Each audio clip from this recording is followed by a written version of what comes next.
Good morning students, online classes में आपका स्वागत है।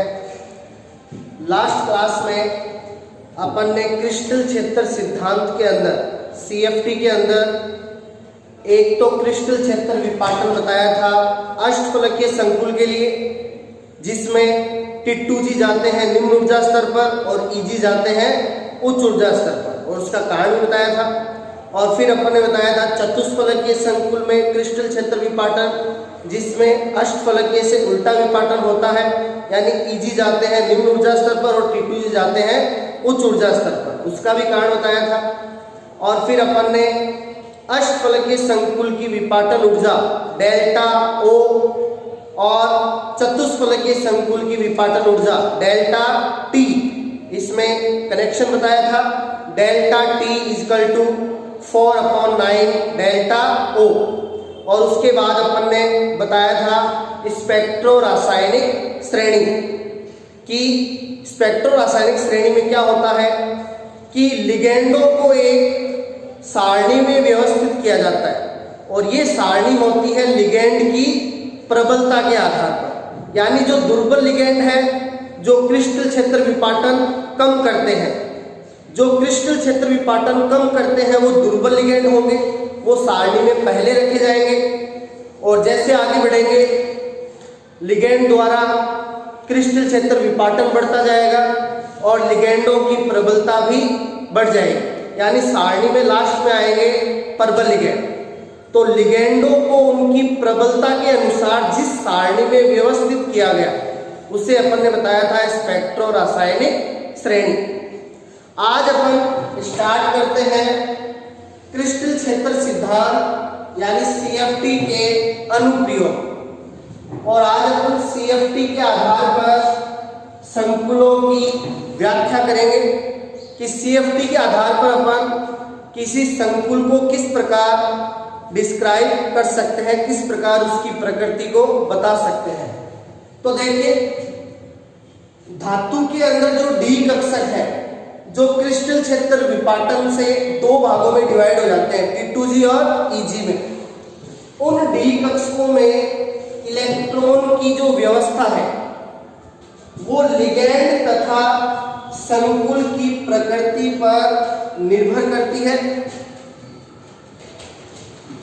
और इसी पर संकुल की जो चुंबकीय प्रकृति है वो निर्भर करती है।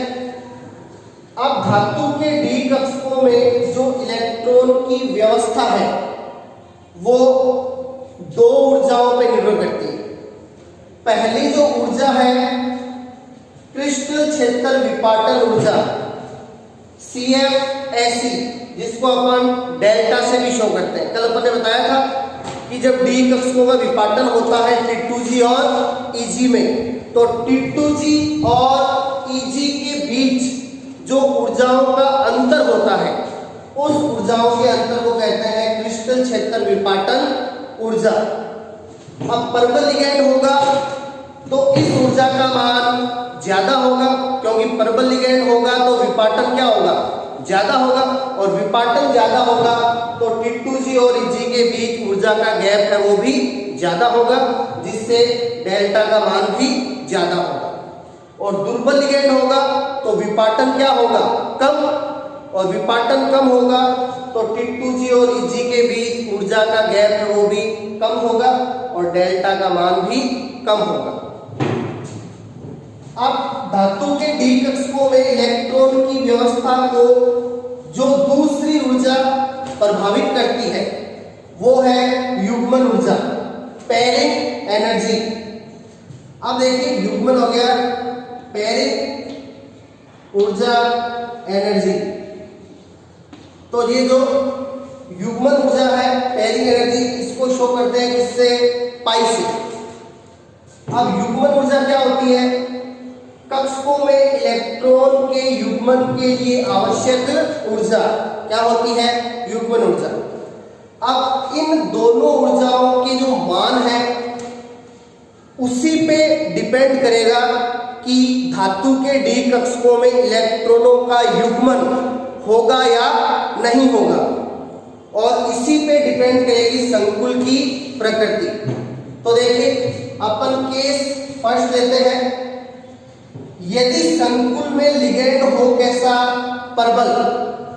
अब परबल लिगेंड होगा तो धातु के डी कक्षकों का विपाटन क्या होगा, ज्यादा होगा, और विपाटन ज्यादा होगा तो T2G और Eg के बीच ऊर्जा का अंतर क्या होगा, ज्यादा होगा, और जिससे डेल्टा यानी क्रिस्टल क्षेत्र विपाटन ऊर्जा का मान भी क्या होगा, ज्यादा होगा। तो यदि परबल लिगेंड होता है तो डेल्टा का मान ज्यादा होता है किससे, पाई से। यानी इस कंडीशन में विपाटन के दौरान पाई से ज्यादा ऊर्जा प्राप्त हो जाती है। अब पाई क्या है, इलेक्ट्रॉनों के युग्मन के लिए आवश्यक ऊर्जा, और डेल्टा क्या है, डी कक्षकों के विपाटन से मुक्त होने वाली ऊर्जा। तो यहां विपाटन से मुक्त होने वाली ऊर्जा का मान युग्मन ऊर्जा से क्या है, ज्यादा है। यानी यहां पे युग्मन के लिए आवश्यक ऊर्जा से ऊर्जा क्या है, ज्यादा है। यानी इस कंडीशन में धातु के डी कक्षकों में इलेक्ट्रॉनों का युग्मन हो जाएगा। और अपन ने VBT में बताया था, जहां इलेक्ट्रॉनों का युग्मन हो जाता है वहां संकुल कैसा बनता है, निम्न चक्रण संकुल। तो परबल लिगेंड होगा तो CFSCF डेल्टा का मान ज्यादा होगा किससे, पाई से। इस कंडीशन में इलेक्ट्रॉनों के युग्मन के लिए पर्याप्त ऊर्जा प्राप्त हो जाएगी और डी में इलेक्ट्रॉनों का हो जाएगा युग्मन, और इलेक्ट्रॉनों का युग्मन हो जाएगा तो बनेगा निम्न चक्रण संकुल। अब सेकंड केस है, यदि संकुल में लिगेंड कैसा हो, दुर्बल। अब यदि लिगेंड दुर्बल होगा, लिगेंड दुर्बल होगा तो T2G और Eg के बीच में जो ऊर्जा का गैप है वो भी कम होगा, क्योंकि दुर्बल लिगेंड होगा तो विपाटन क्या होगा, कम, और विपाटन कम होगा तो विपाटन से ऊर्जा भी क्या निकलेगी, कम निकलेगी। तो यहां पे डेल्टा का मान होता है पाई से कम। यानी यहां पे विपाटन से इतनी ऊर्जा प्राप्त नहीं होती कि डी में इलेक्ट्रॉनों का क्या हो जाए, युग्मन हो जाए। यानी यहां पे युग्मन के लिए आवश्यक ऊर्जा से ऊर्जा क्या होती है, कम होती है विपाटन के दौरान। तो इस कंडीशन में डी में इलेक्ट्रॉनों का युग्मन नहीं होगा, और डी में इलेक्ट्रॉनों का युग्मन नहीं होगा तो अपन ने बताया था, जहां इलेक्ट्रॉनों का युग्मन नहीं होता वहां बनता है उच्च चक्रण संकुल। तो परबल लिगेंड के एग्जाम्पल अपन बता सकते हैं, साइनो, कार्बोनेल और एमीन। तो ये लिगेंड जहां पे होंगे, साइनो, कार्बोनिल और एमीन, ये परबल लिगेंड में आते हैं, तो वहां पे डेल्टा का मान पाई से ज्यादा होगा, जिससे डी में इलेक्ट्रॉनों का क्या हो जाएगा, युग्मन हो जाएगा और बनेगा निम्न चक्रण संकुल। और दुर्बल लिगेंड में अपन एग्जांपल बताते हैं, एक्वा, फ्लोरो, क्लोरो, ब्रोमो, आयोडो, ये दुर्बल लिगेंड के एग्जांपल है। अब ये लिगेंड जहां पे होंगे संकुल में, वहां पे पाई का मान डेल्टा से ज्यादा होगा। यानी यहाँ पे विपाटन से इतनी ऊर्जा प्राप्त नहीं होगी कि क्या हो जाए, इलेक्ट्रॉनों का युग्मन हो जाए। तो इस कंडीशन में यहाँ पे डी में इलेक्ट्रॉनों का युग्मन नहीं होगा और बनेगा उच्च चक्रण संकुल। तो इस प्रकार CFT के आधार पर अपन संकुल किस प्रकार का है, उसकी प्रकृति क्या है ये बताएंगे। तो देखिए, ये था कि संकुल, निम्न चक्रण संकुल कब बनेगा और उच्च चक्रण संकुल कब बनेगा।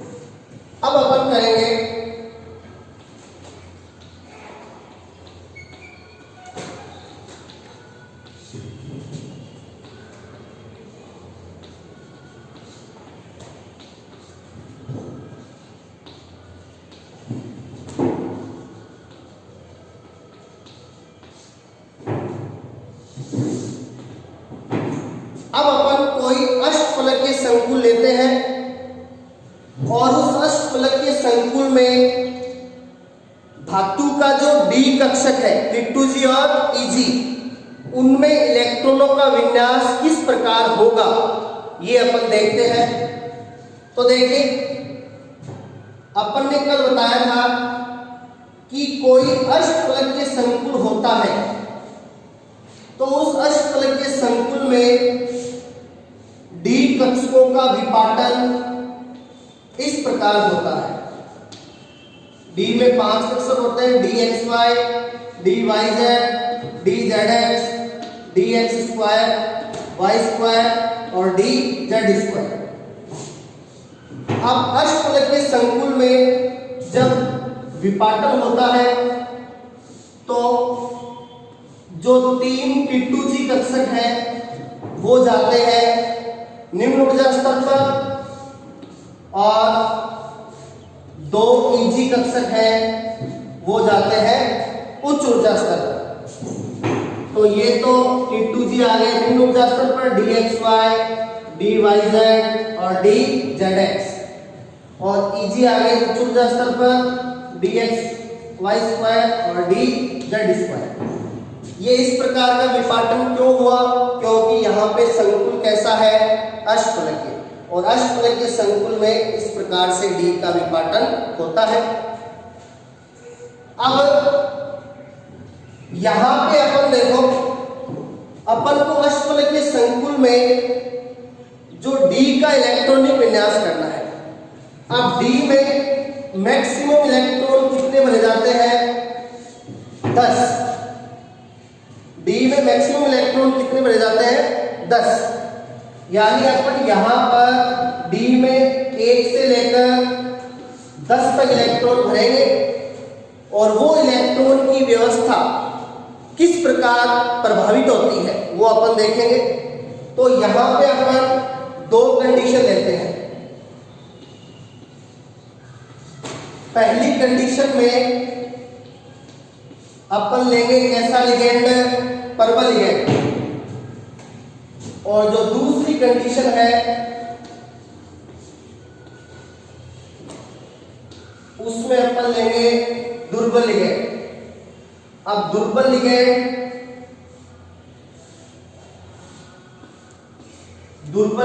में ये T2G हो गए और ये EG।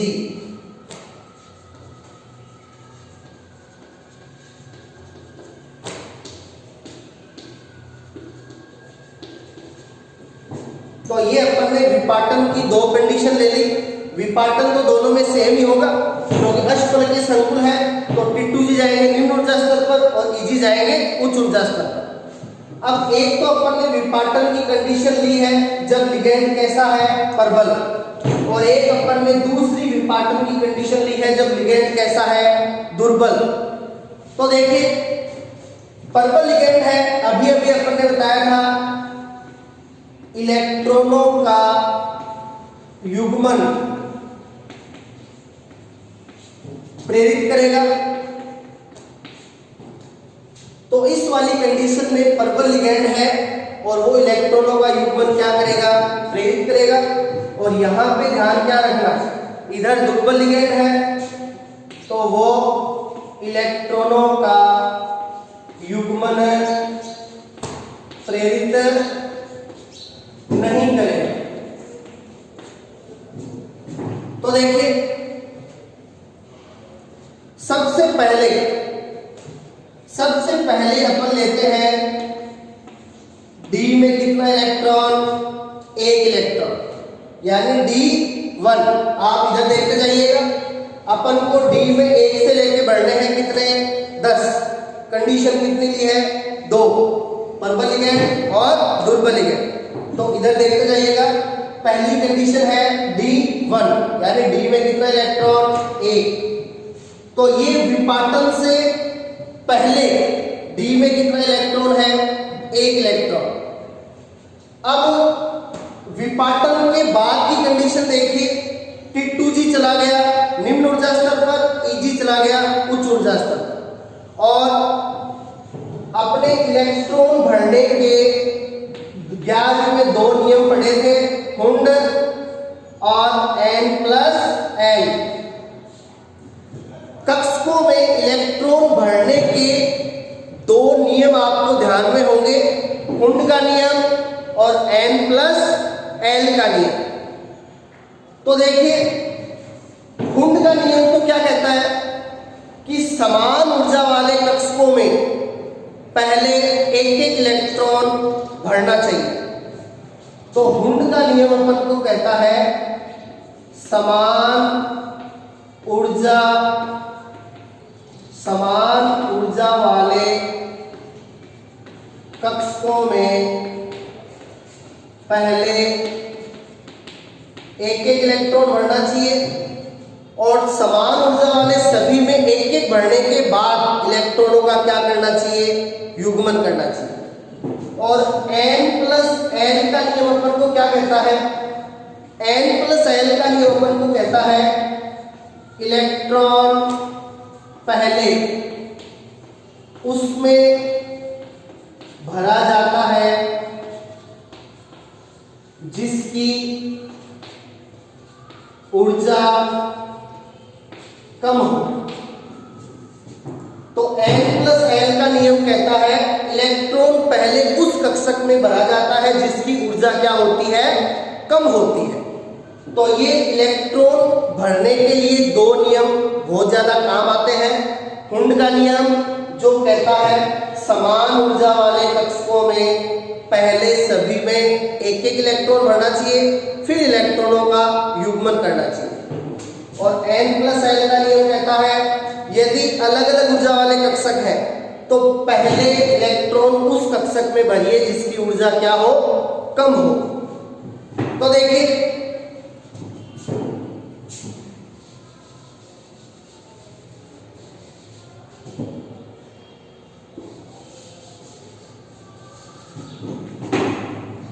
अब D में एक इलेक्ट्रॉन है तो ये विपाटन से पहले आ जाएगा D XY में।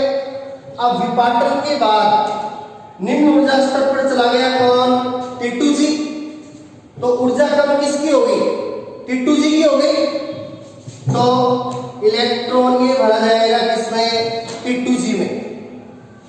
अब पर्पल लिगेंड होगा तो भी ये इलेक्ट्रॉन T2G में, और दुर्बल लिगेंड होगा तो भी ये इलेक्ट्रॉन किसमें भरा जाएगा, T2G में, क्योंकि T2G की ऊर्जा क्या है, कम है। और N+L का नियम कहता है इलेक्ट्रॉन पहले उसमें भरिए जिसकी ऊर्जा क्या हो, कम हो। यानी D में जब कितना इलेक्ट्रॉन होता है, एक इलेक्ट्रॉन होता है, तो दोनों कंडीशन क्या होती है, सेम, चाहे प्रबल लिगेंड हो चाहे दुर्बल लिगेंड हो, क्योंकि यहाँ पे किसी भी कंडीशन में इलेक्ट्रॉनों का युग्मन पॉसिबल नहीं है, क्योंकि अपने पास इलेक्ट्रॉन मात्र एक ही है। तो देखिए, यहाँ पे दोनों कंडीशन में कंडीशन एकदम सेम है। क्या है, T2G में कितना इलेक्ट्रॉन है, 1, और Eg में 0। इधर भी आप देख सकते हो T2G में 1 और Eg में 0। तो D1 में दोनों कंडीशन क्या है, सेम है। अब अपन ये साथ साथ में लिखते जाइएगा सारी कंडीशन D1 से लेके D10 तक अलग अलग लिख लीजिए, पर्पल लिगेंड वाली कंडीशन में और दुर्बल वाले में। अब दूसरी कंडीशन है D2। अब D2 कंडीशन में देखिए, ये 2 इलेक्ट्रॉन विपाटन से पहले एक DXY में और एक DYZ में, क्योंकि हुंड ने कहा था समान ऊर्जा वाले कक्षकों में पहले एक एक इलेक्ट्रॉन बढ़ते हैं, तो विपाटन से पहले इन पांचों की ऊर्जा क्या है, समान है, एक एक। अब ये विपाटन के बाद देखिए ऊर्जा कम किसकी है, T2G की, और ये T2G के तीनों कक्षक क्या है, समान ऊर्जा वाले हैं। तो इनमें पहले तीनों में एक एक इलेक्ट्रॉन भरेंगे, तो ये दूसरा इलेक्ट्रॉन आ जाएगा DYZ में। और यहाँ पे भी क्या होगा, दूसरा इलेक्ट्रॉन आ जाएगा DYZ। तो यहाँ पे भी दोनों कंडीशन क्या है, सेम टू सेम है। यहाँ पे T2G में कितने हैं, 2, EG में 0, और यहाँ पे भी T2G में 2, EG में 0। तो D2 कंडीशन भी दोनों कंडीशन है, D2 विन्यास भी दोनों कंडीशन में एकदम क्या होता है, सेम होता है। अब अपन थर्ड पे लेते हैं D3 विन्यास। अब D3 विन्यास 3 इलेक्ट्रॉन हो गए इसमें विपाटन से पहले, और विपाटन के बाद ये तीनों के तीनों आ जाएंगे तीनों T2G में, क्योंकि इन तीनों की ऊर्जा क्या है, समान। तो पहले तीनों में एक एक बनेंगे। तो जो D3 विन्यास है ये भी दोनों कंडीशन में क्या है, सेम है। तो इसमें T2G में होंगे 3 और EG में होंगे 0, और यहाँ पे भी T2G में 3, EG में 0। अब देखिए अगला जो विन्यास अपन लेते हैं वो है D4 विन्यास। अब ये जो D, अभी तक आपने जो 3 विन्यास देखे D1, D2, D3, वो दोनों कंडीशन में क्या आ रहे थे, सेम। लेकिन अब ये जो D4 विन्यास है ये इन दोनों कंडीशन में आएगा अलग अलग। देखिए किस प्रकार, ये D4 विन्यास है, तो ये D में 4 इलेक्ट्रॉन हो गए विपाटन से पहले, चारों में एक एक। अब देखिए यहां पे पहले इलेक्ट्रॉन आ जाएंगे इसमें T2G में, तीनों में एक एक। अपने पास टोटल इलेक्ट्रॉन है 4। अब यहां लिगेंड कैसा है, परबल है। तो परबल लिगेंड इलेक्ट्रॉनों का युग्मन क्या करता है, प्रेरित करता है। तो इलेक्ट्रॉनों का युग्मन प्रेरित करेगा, तो इन तीनों में एक एक हो गए। अब चौथा इलेक्ट्रॉन स्टार्ट कर देगा क्या, युग्मन। अब जबकि इस इधर कंडीशन में आते हैं अपन, इधर लिगेंड कैसा है, दुर्बल है। तो दुर्बल लिगेंड है वो इलेक्ट्रॉनों का युग्मन प्रेरित नहीं करता। तो देखिए ये जो 3 इलेक्ट्रॉन है ये तो T2G में आ जाएंगे। अब दुर्बल लिगेंड है तो इलेक्ट्रॉनों का युग्मन प्रेरित नहीं होगा, तो ये चौथा इलेक्ट्रॉन चला जाएगा किसमें, EG में। अब ये दोनों विन्यास दोनों कंडीशन में क्या हो गए, अलग अलग। यहाँ पे क्या हुआ, T2G में 3, सॉरी T2G में चारों के चारों है, तो T2G में 4, EG में 0। जबकि इधर देखिए आप T2G में 3, EG में 1। तो इसमें तो चारों के चारों T2G में है, जबकि इसमें 3 T2G में और 1 EG में। अब अपन लेते हैं D5। अब यहां पे 5वां इलेक्ट्रॉन T2G में फिर से युग्मन कर देगा, क्योंकि यहाँ पे लिगेंड कैसा है, परबल है। जबकि यहाँ पे दुर्बल है, तो ये 5वां इलेक्ट्रॉन चला जाएगा दूसरे EG कक्षक में। तो यहाँ पे भी दोनों विन्यास क्या हो गए, अलग अलग हो गए। यहाँ पे T2G में 5, EG में 0, जबकि यहाँ पे T2G में 3, EG में 2। तो ये दोनों कंडीशन में D5 विन्यास है। फिर अपन लेते हैं D6। अब D6 विन्यास में देखिए यहाँ पे विपाटन से पहले 6 इलेक्ट्रॉन इस प्रकार हो जाएंगे, पांचों की ऊर्जा समान, पहले पांचों में एक एक, फिर छठा युग्मन के लिए आ गए। अब विपाटन के बाद देखिए ये 6 इलेक्ट्रॉन आ जाएंगे T2G में। क्यों, परबल लिगेंड है तो इलेक्ट्रॉनों का युग्मन क्या होगा, प्रेरित होगा। तो ये T2G में कितने हो गए, 6, और EG में 0। जबकि यहाँ पे देखिए ये T2G में तीनों एक एक हो गया, EG में दोनों एक एक हो गए, ठीक है। तो अब छठा वापस किस में आएगा, T2G में आएगा। तो देखिए T2G में कितने हो गए, 4 और EG में 2। अब ये वाली कंडीशन भी दोनों में क्या है, अलग अलग है।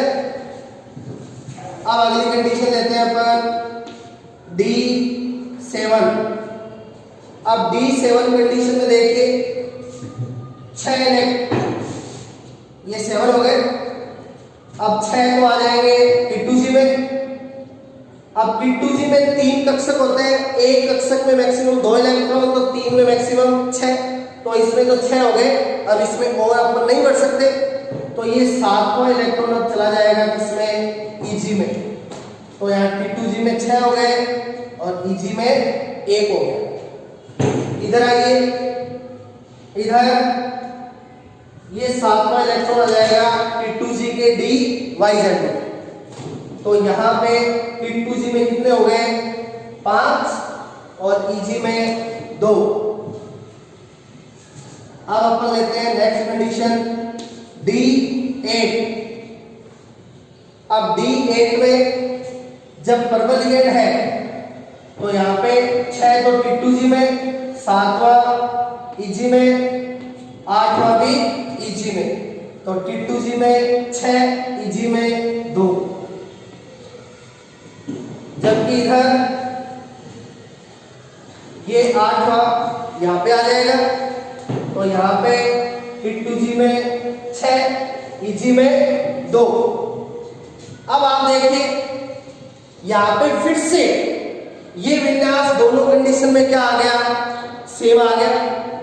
यहाँ पे भी T2G में 6, EG में 2 और यहाँ पे भी T2G में 6, EG में 2।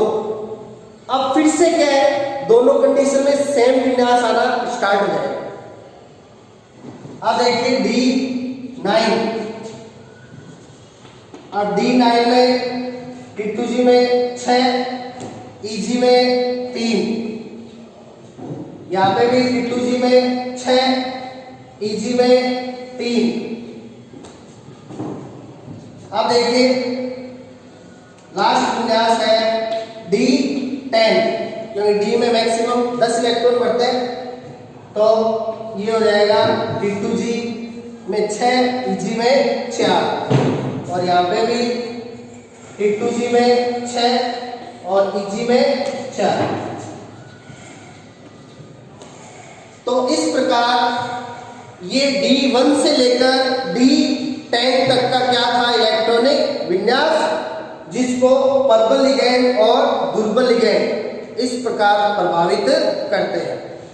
तो आपने क्या देखा कि D1, D2, D3, D8, D9 और D10, ये जो 6 विन्यास है D1, D2, D3, D8, D9, D10, ये दोनों कंडीशन में समान थे।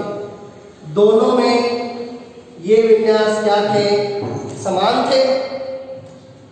जबकि बच गए D4, D5, D6 और D7।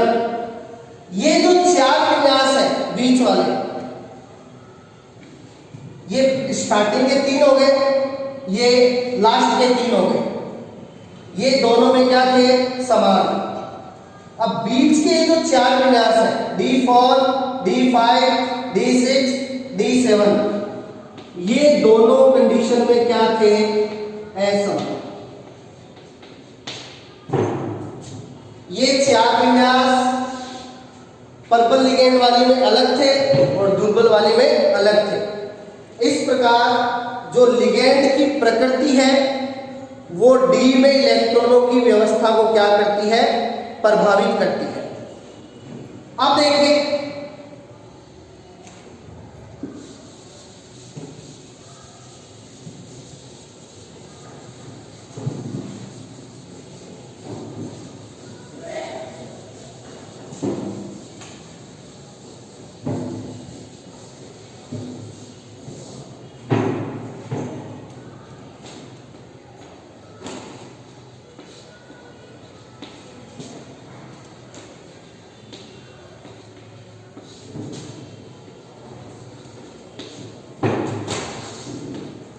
अब यहाँ पर संकुल की जो चुंबकीय प्रकृति है वो डिपेंड करेगी डी में इलेक्ट्रॉनों की व्यवस्था, यानी डी में इलेक्ट्रॉन युग्मित है या अयुग्मित है।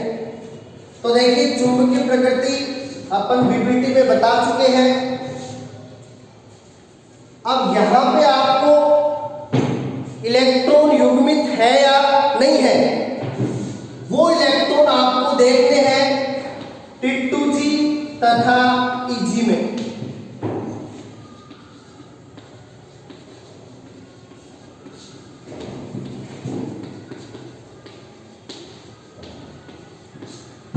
यानी आपको विपाटन के बाद वाली कंडीशन देखनी है।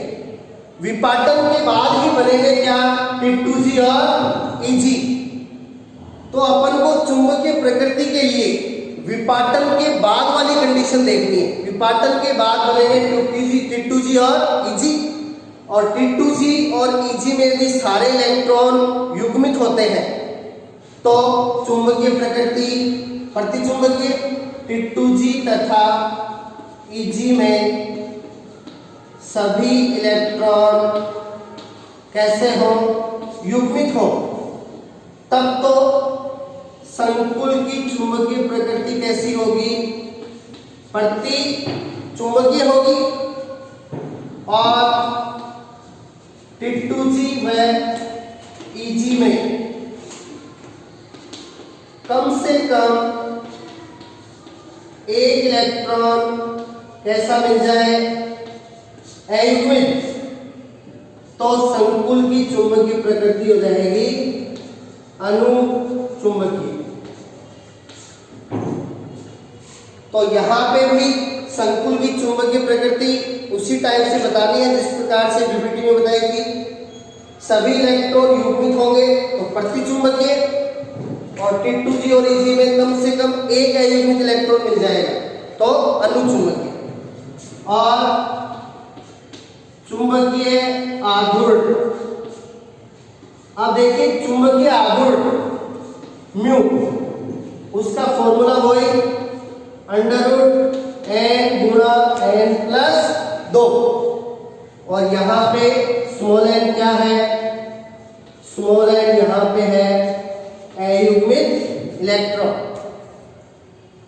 तो अपन को देख लेना है T2G और Eg में युग्मित इलेक्ट्रॉन है या अयुग्मित है, और अयुग्मित कितने हैं वो यहाँ पे इस फॉर्मूले में रख करके अपन निकाल सकते हैं संकुलों का चुंबकीय आघूर्ण।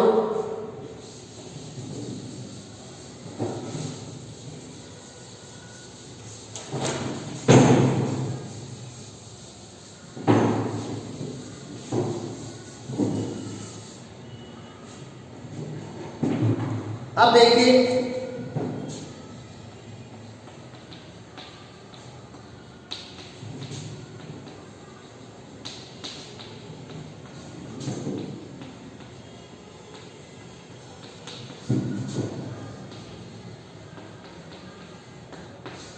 अब अपन CFT के आधार पर संकुलों की करेंगे व्याख्या।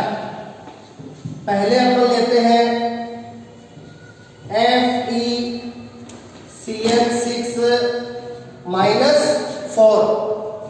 अब इस संकुल का नाम क्या है, इस संकुल का नाम है हेक्सा,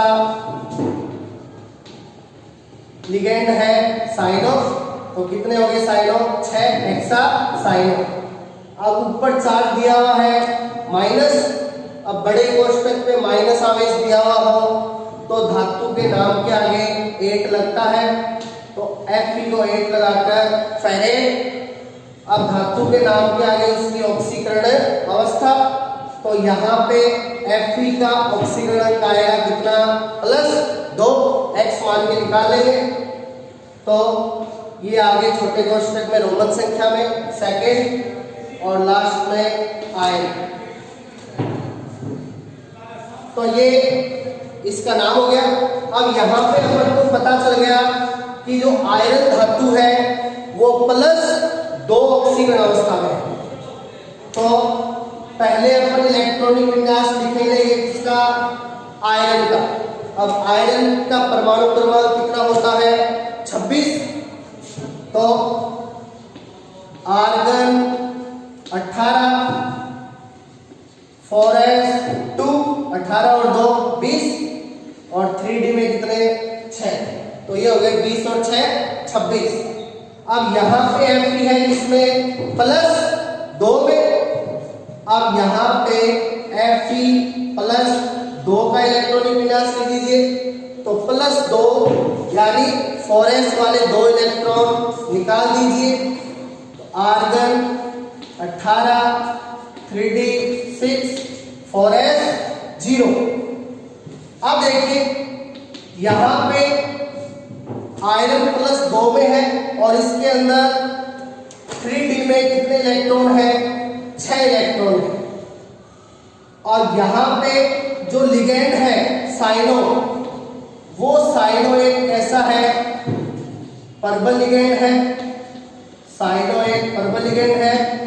तो ये इलेक्ट्रॉनों का युग्मन क्या करेगा? प्रेरित करेगा। अब देखिए यहां विपाटन किस प्रकार होगा?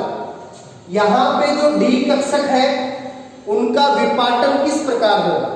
तो देखिए यहां पे लिगेंडों की संख्या कितनी है? 6। अब यहां लिगेंडों की संख्या 6 है और साइनो एक कैसा लिगेंड है? एक धातु, यानी यहां पे कितने उपसहसंयोजक बंध बनेंगे? 6। और जहां 6 उपसहसंयोजक बंध बनते हैं वहां ज्यामिति होती है कौन सी? अष्टफलकीय। यानी ये कैसा संकुल है? अष्टफलकीय संकुल है। अब अष्टफलकीय संकुल में अपन को पता है विपाटन किस प्रकार होता है। अष्टफलकीय संकुल में जब विपाटन होता है तो अपन को पता है T2G जाते हैं निम्न ऊर्जा स्तर पर और Eg जाते हैं उच्च ऊर्जा स्तर पर। तो देखिए यहां पे 3d में कितने इलेक्ट्रॉन है? 6। तो 3dxy, 3dyz, 3dzx, 3dx2, y2 और 3dz2। अब 3d में 6 इलेक्ट्रॉन है तो पहले कुंड के अनुसार पांचों में एक एक इलेक्ट्रॉन और ये आ गया छठा। ये 6 इलेक्ट्रॉन हो गए। ये विपाटन से पहले की कंडीशन है। अब विपाटन होगा तो T2G 3 होते हैं, 3dxy, 3dyz और 3dzx। ये चले जाएंगे निम्न ऊर्जा स्तर पर और बचे हुए दो 3dx2, y2 और 3dz2 ये चले जाएंगे उच्च ऊर्जा स्तर पर, जो बनाएंगे Eg।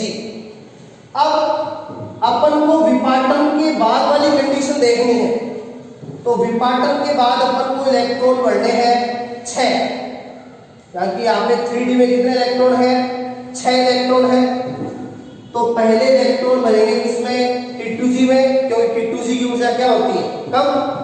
तो पहले तीनों T2G में एक एक। अब यहाँ पे साइनो एक कैसा लिगेंड है? पर्पल लिगेंड है। तो यहाँ इलेक्ट्रॉनों का युग्मन क्या होगा? प्रेरित।